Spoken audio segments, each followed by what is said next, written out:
Andrew, Newcastle, New South Wales, Australia, witnessed a UFO flying over him at around 9:45 p.m. on April the 23rd, 2017.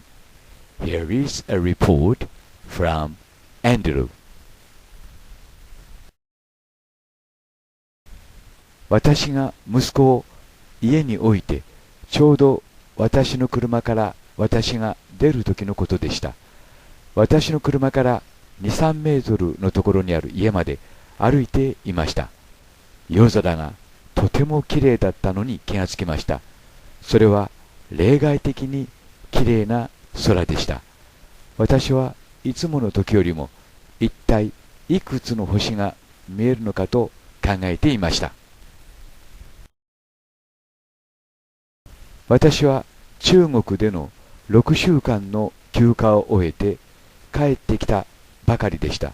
そしてあなたたちはこんな夜空を見たことがないだろうなと考えていました。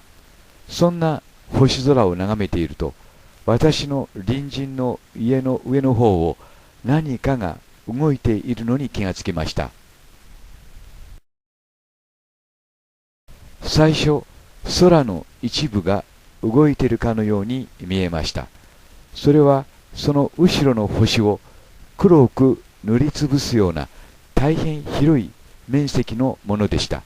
そしてそれは私の視線と夜空の間を通り抜けていったのです。私はすぐにそこに見えるものを合理化しようとしました。多分その瞬間は2、3秒のことだったと思います。鳥なのかと。しかしそんな大きな鳥は翼竜しかいません。で、ありえないと。次に夜中にグライダーかなと思いました。飛行機と叫ぼうとしましたが、私は驚き声が出ませんでした。それは真っ黒でした。これ以上黒いものはないと思えるほどの黒でした。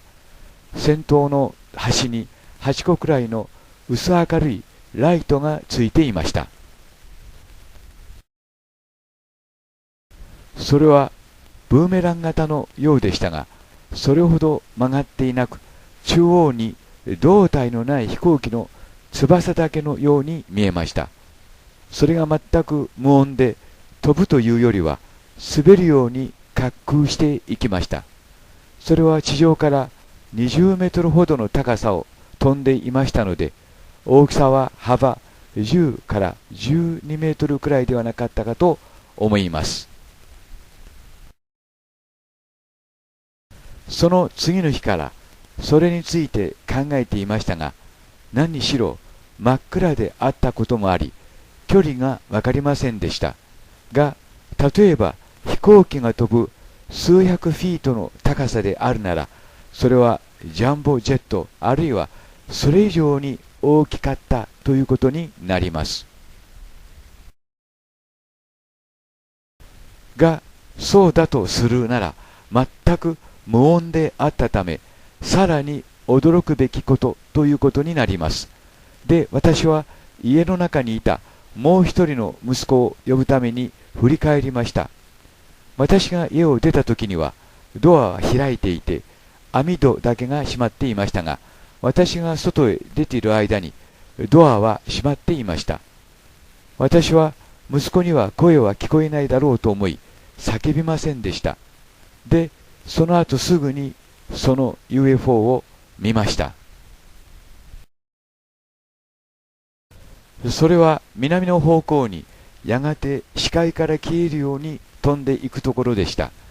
そのことを思い出すたびに、私がそれを見たのは20秒から30秒くらいのことだったと思います。それを見たことで私は大変驚き当惑しましたが、私はそれが与えられた特権のように感じ、幸運に思いました。なぜかは説明できませんが、ともかくも幸運だったと感じたのです。それはとても安らいだもので、全く怖くありませんでした。私は昼も夜も数えきれないほどの飛行機やヘリコプターを見てきましたが、その夜見たものは 100% そのどちらでもありませんでした。以上ですが、あなたに伝える情報としては、これで十分お役に立てたのではないかと願っています。興味を持ってくださり、ありがとうございました。ケーグ・アンドリュー。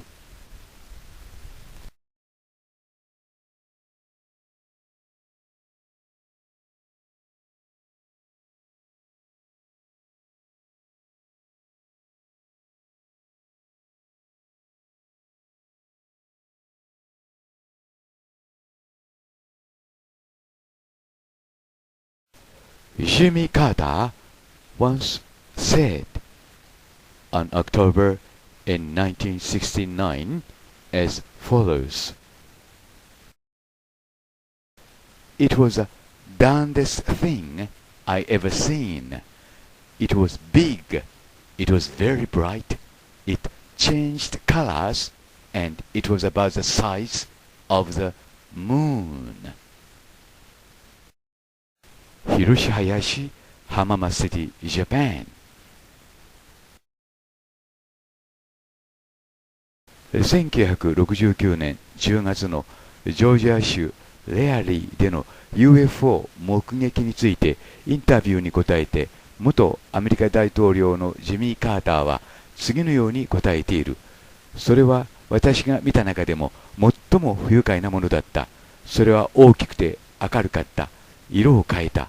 月ほどの大きさがあった。ジョージアの空を南西に横切っていくとき、それは赤と緑の輝く球体が光を放射していた。私たちは10分ほどそれを見つめていたが、私たちの誰もそれが何だかわからなかったが、一つだけ確かなことがある。私は空に UFO を見たことがあるという人がいても、決してからかったりはしないだろうということだ。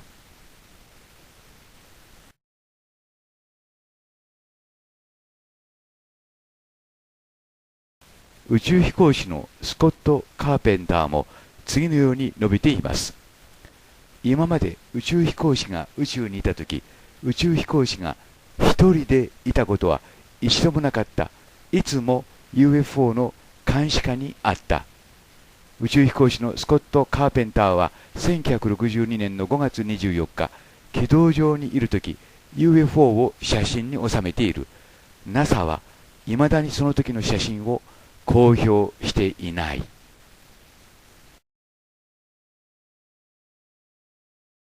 カナダの前防衛大臣のヘルヤー氏は、4種類のエイリアンが活発に地球を訪問しているのを知っていると証言した。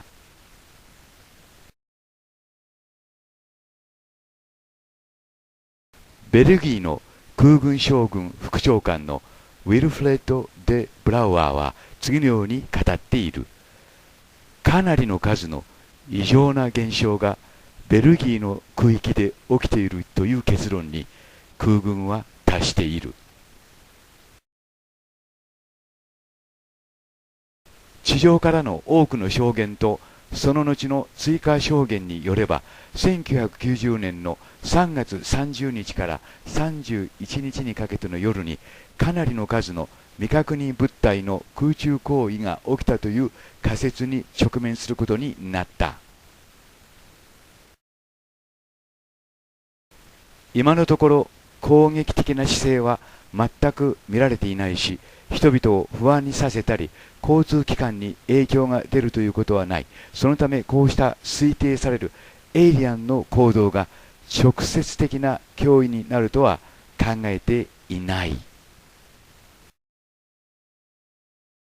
それがどこからやってきたかについて、技術的な探査手段によって確実に観察される日は疑いなくやってくるだろう。これが長い間ミステリーを覆っていたベールの一部を開くことになる。つまり今日まで続いているミステリーである。しかしそれが存在し、それが現実であるということ、それ自体が重要な結論ということになる。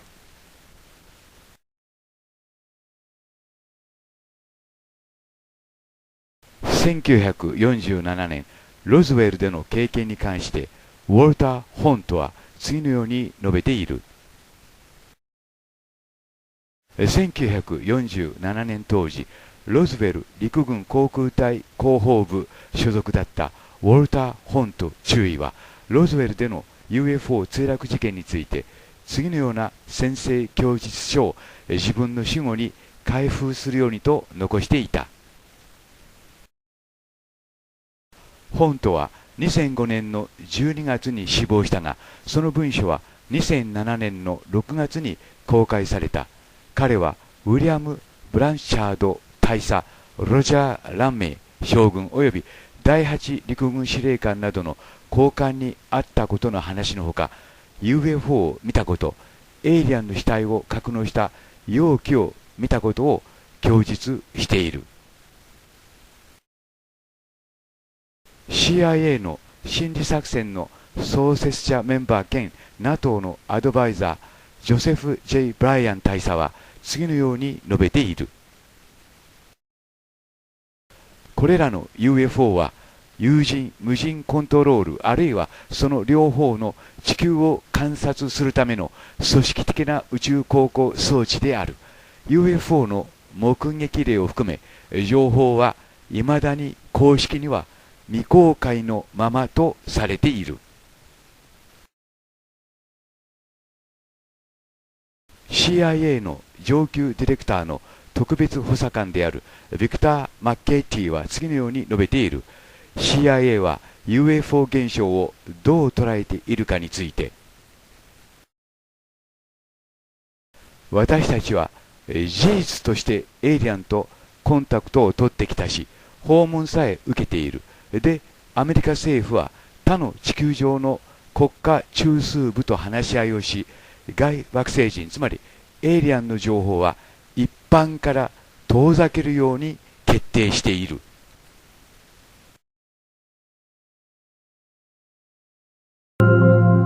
Hello, this is Hiroshi Hayashi Hamamaseri, Japan. In this video, I would like to explain that aliens or extraterrestrial beings have been with us on this planet, and we are not alone on this Earth. This is a story about it in Japanese. 皆さんこんにちは。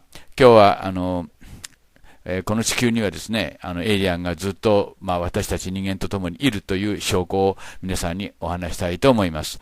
1947年、私も1947年生まれですけども、私が生まれる2ヶ月ほど前ですかね、3ヶ月ですかね、アメリカのロズウェルというところにですね、UFO が墜落いたしました。ここがロズウェルです。で、今でも UFO の街、今ではですね、UFO の街ということになっております。ここの墜落した UFO がですね、本物か偽物かということですけどもですね、長い間秘密だったんですけども、だんだんですね、外に情報が漏洩するようになりました。これがその当時の新聞ですね。RAF、Captured Flying Saucer。これが、この写真もリークアウトされた写真だと言われております。この写真は、ちょっと信憑性がかけます。しかし、このエイリアン、グレーはですね、写真の、雰囲気からしてですね、証言とも一致するということでですね、非常に信憑性の高いというか、本物だと見て間違いないと思います。私、このグレーの指を何本あるか知りたかったんですけども、足指は非常にわかりやすいんですけども、手の指がわかりませんね。ロズウェルに陳列してある人形によれば6本ですけども、この今の写真見ると6本かと言われてもおかしくないですね。指が長くて曲がってますから、ちょっと数えにくい1、2、3、4、5、6本まで数えられます。これがグレーの顔ですね。死体です。で、この写真もグレーだと思います。人形で作られたのも多いですけども、これも証言と一致するんですね。で、今日、なんて言いますか、元 CIA メンバーで、もう今年の3月、2013年の3月に、インタビューに答えられた元 CIA のメンバー、その当時の責任者のね、証言が、この後に出てきますけども、その方の証言も大変ショッキングでした。いわゆる、なんて言いますか、私も老人組に入りましたけども、死ぬ間際にですね、嘘をつくということはありえませんね。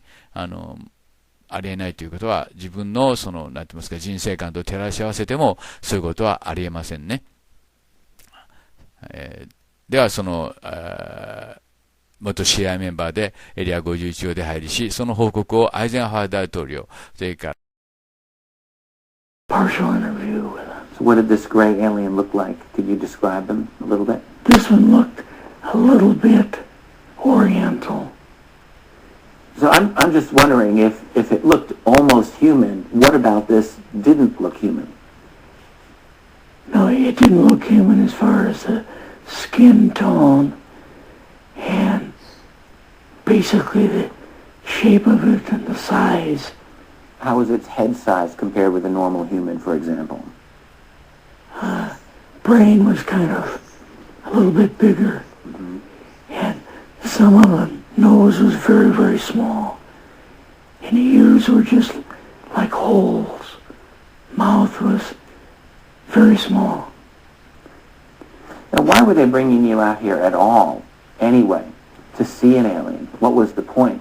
To go back and tell the president they actually had one. So he did not know at this point if there was an alien at S4? No. What did you do then at Area? Were you done, or did you have other things to do with S4? Yes, so basically we were kind of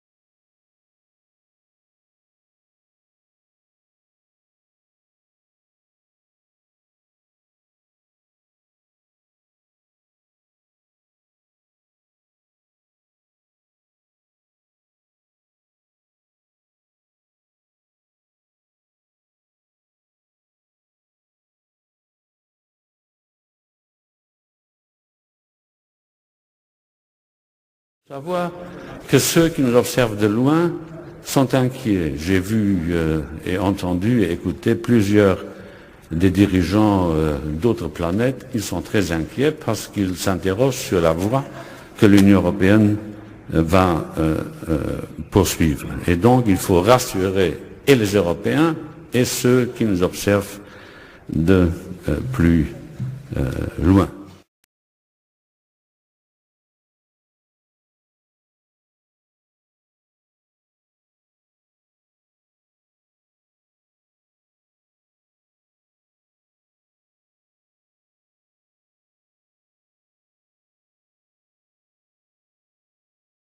Der Brexit besorgt und verwirrt Europa. So sehr, dass EU-Kommissionspräsident Jean-Claude Juncker im EU-Parlament einige sehr merkwürdige Sätze sagte.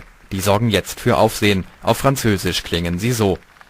Il faut savoir que ceux qui nous observent de loin sont inquiets. J'ai vu et entendu et écouté plusieurs des dirigeants d'autres planètes qui sont très inquiets parce qu'ils s'interrogent sur la voie que l'Union européenne va poursuivre. Et donc il faut rassurer et les Européens et ceux qui nous observent de plus loin. Übersetzt sagt Juncker hier, Sie müssen wissen, dass jene, die uns von weitem beobachten, beunruhigt sind. Ich habe gesehen und gehört, dass Führer anderer Planeten beunruhigt sind, weil sie sich dafür interessieren, welchen Weg die Europäische Union künftig einschlagen wird.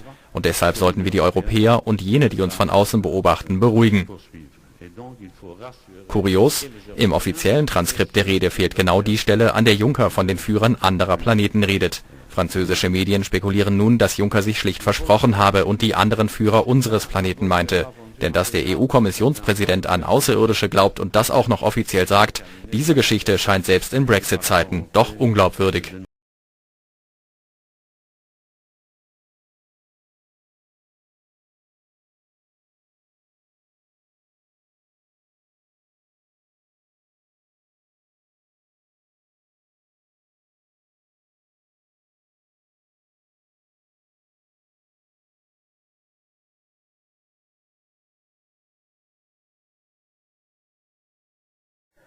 speech by President Jean-Claude Juncker to the plenary session of the European Parliament on the result of the referendums in the United Kingdom, Brussels, 28 June 2016, translated from French and German. Mr. President, Madam Chair of the Council, honorable members, Mr. President, the Parliament is about to discuss the future of Europe and place the United Kingdom with Europe and the European Union. I had a lot of meeting this morning, but I decided to come to European Parliament because I believe that today, right now, my place is here at the heart of democracy. Our British friends have spoken by universal suffrage. The expression of will and political majority has to be respected by all. Democracy is democracy, and we must respect British democracy, and we view that has been expressed. The choice of the British people must be respected. European expression there was and consequences there are. So I'm asking for clarification, not immediately, because the British system is more complicated than one might think. But as soon as possible, there was a vote. Now there is hesitation.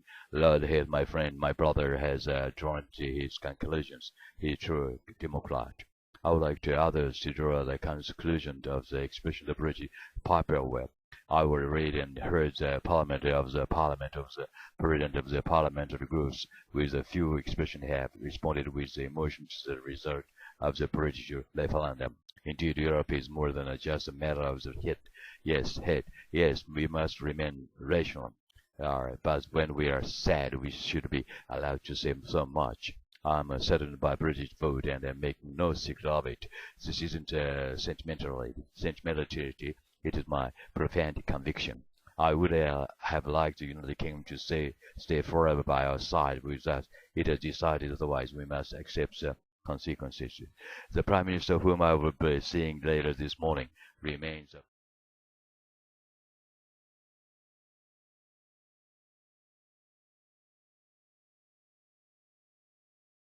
Savoir que ceux qui nous observent de loin sont inquiets. J'ai vu et entendu et écouté plusieurs des dirigeants d'autres planètes. Ils sont très inquiets parce qu'ils s'interrogent sur la voie que l'Union européenne va poursuivre. Et donc il faut rassurer et les Européens et ceux qui nous observent de plus loin.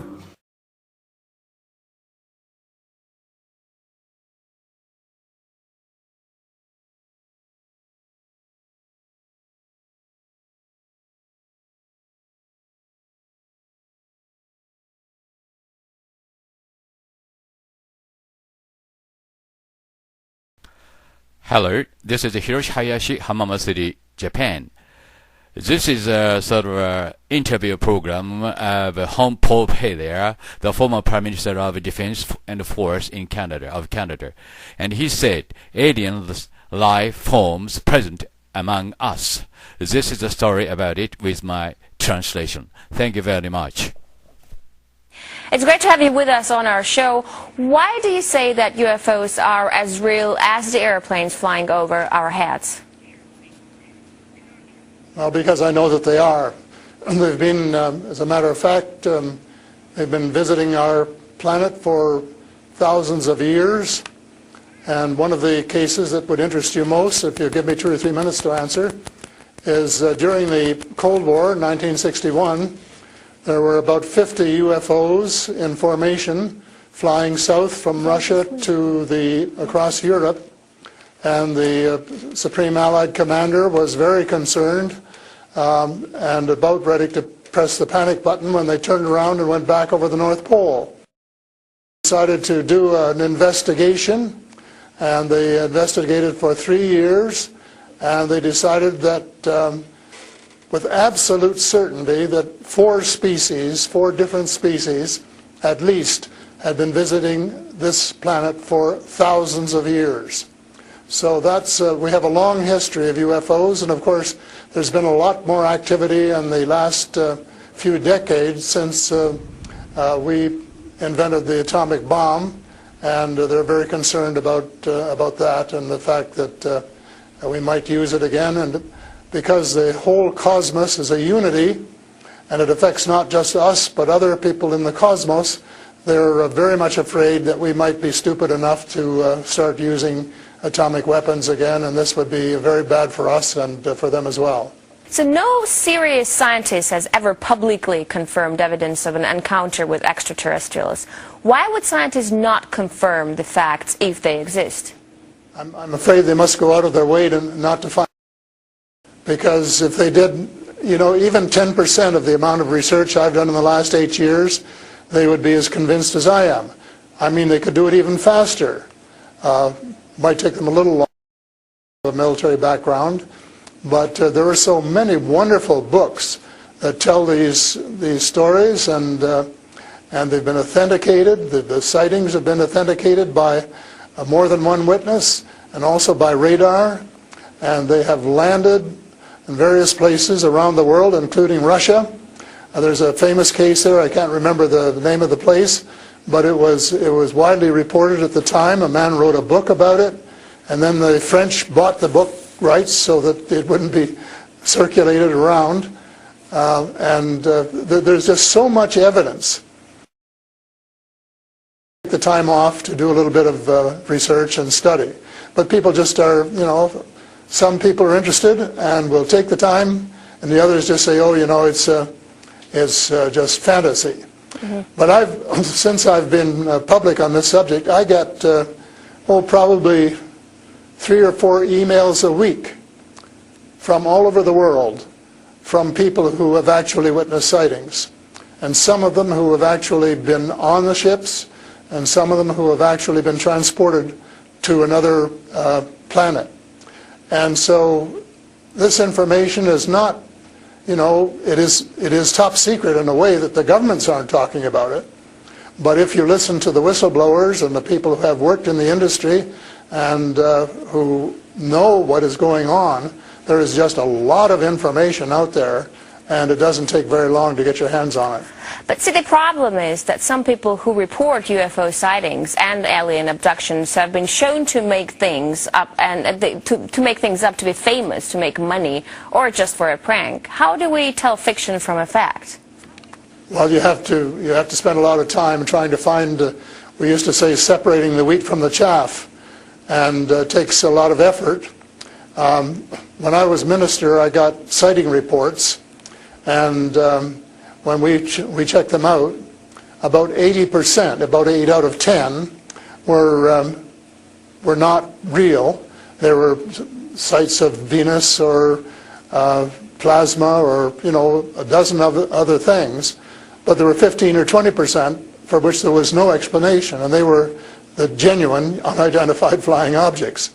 These things go way back. One of the conferences I went to was in Las Vegas, was promoted by a chap who had written a book about crashes. And there were dozens and dozens and dozens of them, and many of them very, very well authenticated, so that it would be impossible to read all of that evidence and not to come to the conclusion that these vehicles were real. Have you ever had your own encounter? Not an encounter with aliens, no. I have seen a UFO about 120 miles north of Toronto over Lake Muskoka, where I have a cottage. And 2 years ago, last Canadian Thanksgiving, which is October, my wife decided she wanted to go out and look at the stars. So I'm not much of a night man, but I put on my cap and went out with her. And she looked into the eastern sky and said, "There's a star." And I turned around the other way and I said, "Oh, there's a much brighter one over here." And she looked, and it was. And we watched it until our necks almost broke for about 20 minutes. And it was definitely a UFO, because it could change position in the sky by 3 or 4 degrees in 3 or 4 seconds. And I checked out, there were no satellites that could do that. The space station wasn't going by, and it isn't able to move that fast anyway. And there was nothing, no other explanation except that it was the real thing. And 2 days later, I went down on the dock, got a comfortable chair, and watched it came back almost to the same spot and entertained me for as long as I could take it. And then I went back to the cottage, But it was very interesting because it would drop down in the sky and then it would roar back up, and then it would shift across a few degrees and do a circle and come back at a speed, but just astronomical speeds. As you know, they travel very, very fast. So does it just look like a falling star that falls really quickly and then rises again? What does it look like? Well, it just looked like a star. It just looks like a star. Right. And I don't know if you're a person who has ever read the Bible or not, but I think the Star of Bethlehem is God's flying saucers. Mm-hmm. But you also tell me that people write you emails, 3 to 5 emails a week, and they've actually been abducted or they have encounters with the aliens. Do they actually tell you what these aliens look like? I mean, everyone's interested. How would I know if I see an alien and if he abducts me? Well, the first question you have to ask is how many species are there? And I used to think there were, between 2 and 12. And Apollo astronaut Edgar Mitchell, who came to Toronto a few years ago and had dinner with us, agreed there was somewhere between 2 and 12. But the latest reports that I've been getting from various sources are that there are about 80 different species. And some of them look just like us, and they could walk down the street and you wouldn't know if you walked past one. And they're what we call the Nordic blondes, and also the tall whites, who were actually working with the United States Air Force in Nevada. They're able to get away with that. They had a couple of their ladies dressed as nuns went into Las Vegas to shop, and they weren't detected. And I have a friend who saw one of the men walking along the street, and somebody who would recognize that they were different, and he did. So there are those kind, and then there are the short grays, as they're called, and they're the ones that you see in most of the cartoons. They're have very, very slim arms and legs, and they're very short, just a little over 5 feet, and they have a great big torso and a great big head and great big brown eyes. But they're different species, so you have to know that they're different species, and it's and know that they're all different. Mm-hmm. So if you saw the short gray, grays, you'd certainly know that there was something up that you'd never seen before. But if you saw one of the Nordic blondes, well, you'd probably say, "Oh, I wonder if she's from Denmark or somewhere." So these species that you're describing, are they all different in terms of nice and mean? Are some of them nice and benevolent? Are others nasty? Or how are they? Are they good to people on Earth, or are they here to harm them? Well, it's a difficult question to answer because they have different agendas. And maybe all of us on Earth should have the same agenda, but you couldn't say maybe that Russia and China and the United States all had the same agenda at every turn, because they don't. And I would say that nearly all are benign, they're benevolent, they want to help us. There may be 1 or 2 species which do not. And that's one of the things I'm investigating at the moment, is to see who they are and what they're up to and what their agendas really are. All right, we're talking to Paul Hellyer, former Canadian Minister of Defense, who says extraterrestrial life forms exist and are present on Earth. We'll talk more about what they are and why they're here after a short break. Stay with us. And we're back with Paul Hellyer, former Canadian Minister of Defense, to talk about extraterrestrial life forms. Great to have you back. So these extraterrestrial creatures, where did they come from and how did they get here to Earth? They come from various places. For a long while, I only knew about ones who came from different star systems. The Pleiades and Reta Reticula and several other star systems, but in the last few months I have met people who have made me aware of that there are some in our star system, and that there are actually extraterrestrials who live on a planet called Andromeda, which is one of the moons of Saturn. and that there are others on Venus and some on Mars, and that they may be interacting between themselves. I suspect that they are, because there is what of these people, and they have rules. For example, one of the rules is that they don't interfere in our affairs unless they're invited to.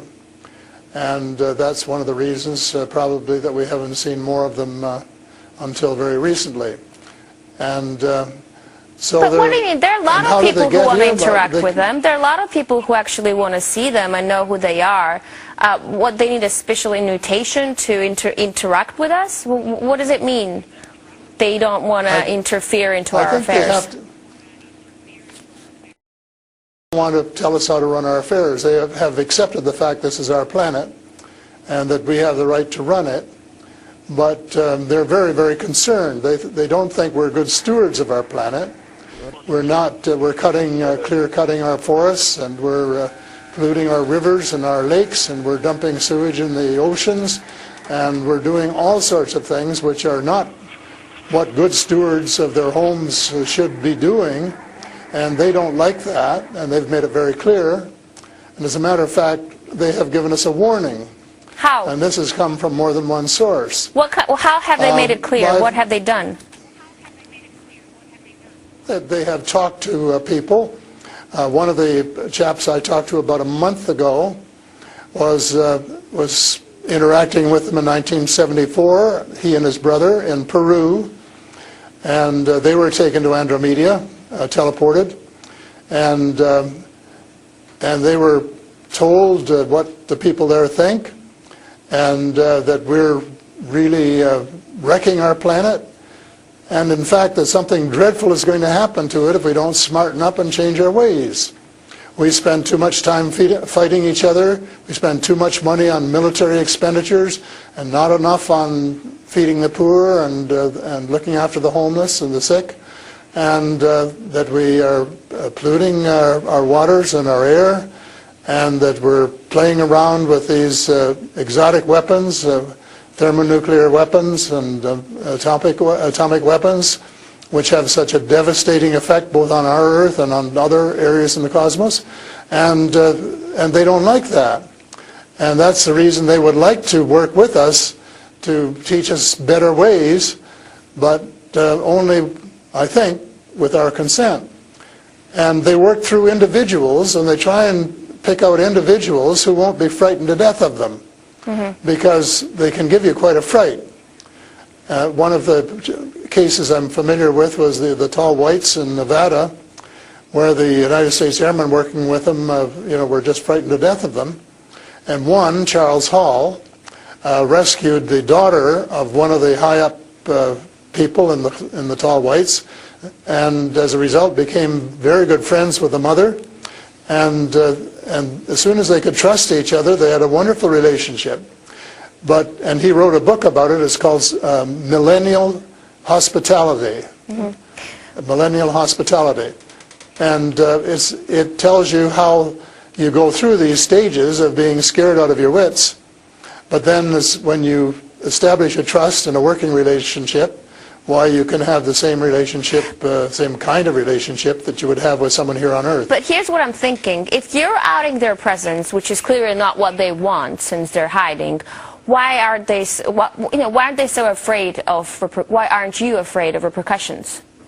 Because you're obviously stating that they're here among us, and you're telling me all the species that exist. They are here among us, and I'm not afraid, because in most cases, as far as technology is concerned, they're light years ahead of us, and we have learned a lot of things from them. A lot of the things that we use today, we got from them, lead lights and microchips and Kevlar vests and all sorts of things that we got from their technology, and we could get a lot more too, especially in the fields of medicine and agriculture, if we would go about it peacefully. But I think maybe some of our people are more interested in getting their military technology. And I think that's wrong. I think that's wrong-headed. And that's one of the things that we're going to have to change, because we're going to have to work together, Talking about all of us, everywhere on the planet. You mentioned military technology and swapping technologies and barters between between aliens and people in American government. I want to ask you, as a former Minister of Defense of Canada, is interstellar war a possibility? Should we be creating a Star Wars force to defend ourselves from possible invasion or something like that? Well, I think it's a possibility, but it's a possibility especially if we shoot down every UFO that comes in our airspace without asking who they are or what they want. And right from the beginning, we started scrambling planes and trying to shoot them down, but their technology was superior enough that we weren't able to get away with it. Certainly not for a long while. And during that period of time, they could have taken us over without any trouble if they'd wanted to. So I think we have to, rather than develop our own Star Wars, Earth Star Wars, to protect ourselves against them, that we should work with the benign species, who are the vast majority, and work together and rely largely on them, of course, and cooperate so that we would be contributing something at the same time. But I don't think there's any point in us developing a galactic force that would tempt us to go out on our own and get into mischief, which is one of the things I think some of them are concerned about. But what do you expect to happen if people start to believe in alien existence? Because things are definitely going to change. Our lives aren't going to be the same anymore. Well, I hope that's the case. I hope that's the case, and I'm all for full disclosure, and I'm going to push very hard for full disclosure in the book I'm writing, and to give some reasons for it, things that we really have to know and have a right to know, and that our future as a species, and here I mean all of the species in the world, are potentially at risk if we don't figure out what's going on and work together to try and make life more amenable for all of us. But and to work with our neighbors from other planets as well. But still, like, I'm thinking to myself, if they've been here for such a long time, as you say, and they're interested in helping humanity, as you say, why is our world such a mess? I mean, if you want to help someone, you just help someone. You don't wait for someone to invite you to help that someone, no?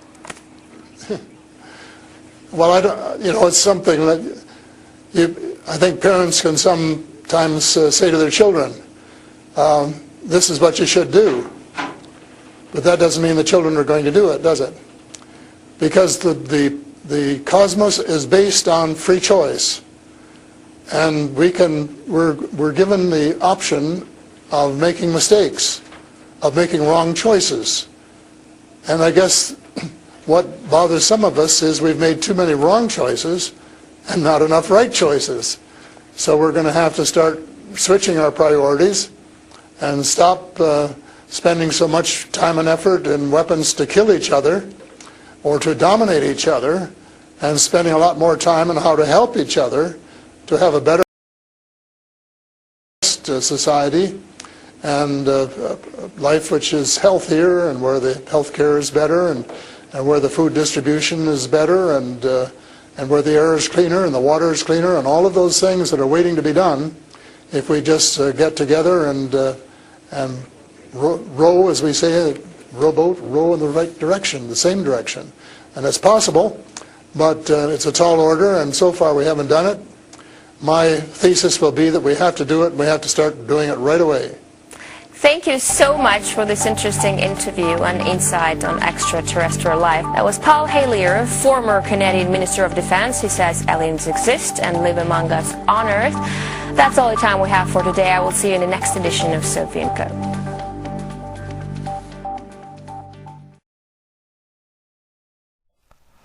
Hello. Former Prime Minister of Defense Force of Canada, Mr. Paul Hiller, stated as a Congress that UFOs are as real as airplanes flying over the head. This is a very shocking news, and also he said at least 2 of them are probably working with U.S. government. I believe other species that I learned about were long ago called tall white. This is the story about it. Thank you.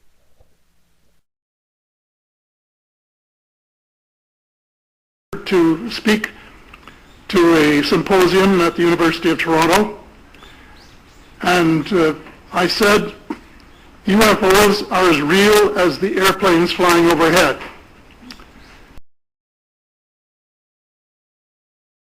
On Earth at this present time, and at least 2 of them probably working with the United States government.